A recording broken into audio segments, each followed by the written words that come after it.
Hello, my name is Ronald Caplan. I publish Breton books, and I'm the publisher of Great Cape Breton Storytelling, a collection of a wide range of stories told in Cape Breton Island. And my goal today is to give this book as a gift to the Mi'kmaq schools, to all the schools, to the teachers, and to the students.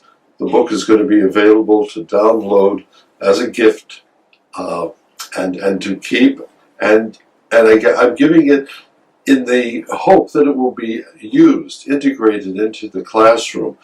These are Cape Breton stories, and if stories, our island stories, are not told in the classroom, we tend to think they're not important, but they are important. No matter where we eventually go in our lives, we carry these stories that we can share and look back on and know that they're part of the culture of the whole island. The book is very diverse, and it has stories from many different peoples, including several told by Mi'kmaq, Noel Doucette, Frank Doucette, Noel Morris, and Lee Cremo, and Rita Cho. People you'll all know. So the book is a gift. It's free, but an interesting thing about this book, you may know Cape Breton's magazine, or you may have heard of it from your grandfather. Cape Breton's magazine was published from 1971 till 1999. It's about 5,000 pages, and every bit of it is online, free to the world, exactly as it was originally published.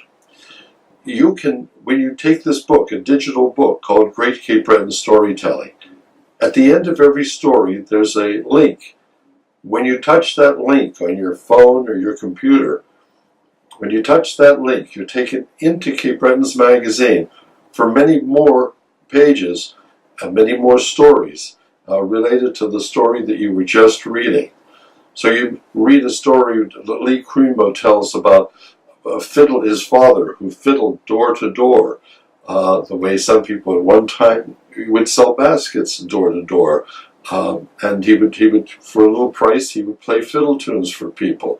And Lee tells that story in the book Great Cape Breton Storytelling. But if you touch the link at the end, you're taken into Cape Breton's magazine, and you're given a much more story from Lee.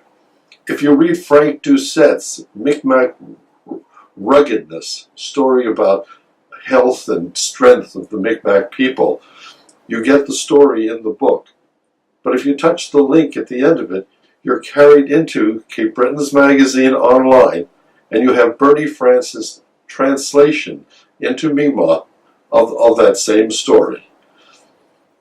I guess that's really all I have to say, except that I'm really honored, grateful to the Mi'kmaq school system for sharing this book with all of you, making this gift, and giving me an opportunity to let you know that it's there, and that it's free, and that I hope it will be used in our classrooms now and for a long time into the future.